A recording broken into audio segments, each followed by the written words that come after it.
Welcome to the Banker Lamp. Please enjoy the video. Hey everyone!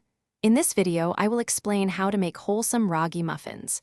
Ragi, or finger millet, is a fantastic grain packed with nutrients, making these muffins a healthy and tasty treat. First, let's gather our ingredients. You'll need 1 cup of ragi flour, 1/2 cup of whole wheat flour, 1 teaspoon of baking powder, and 1/2 teaspoon of baking soda.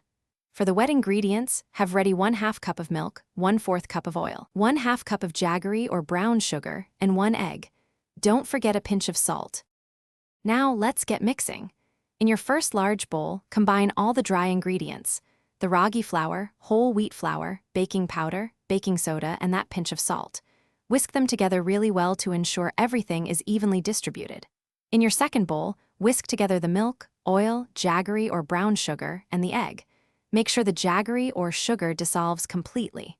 This 2-bowl approach is key to achieving perfectly fluffy muffins every time.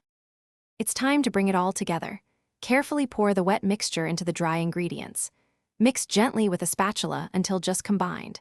It's super important not to overmix. A few small lumps are actually a good sign for tender muffins. Now, spoon the batter evenly into a 12-cup muffin tin, filling each cup about 2/3 full. Pop them into a preheated oven at 180 degrees Celsius for about 18 to 20 minutes, or until a toothpick inserted comes out clean. Once baked, let your beautiful ragi muffins cool in the tin for about 5 minutes before moving them to a wire rack to cool completely. They are absolutely delicious warm, perhaps with a little butter or your favorite jam. These wholesome treats are perfect for breakfast or a snack. You can store any leftovers in an airtight container for up to 3 days. Feel free to experiment with additions like cinnamon, vanilla extract, or even some dried fruits for extra flavor. Thanks for watching. If this was helpful, leave a like and consider subscribing. See you next time.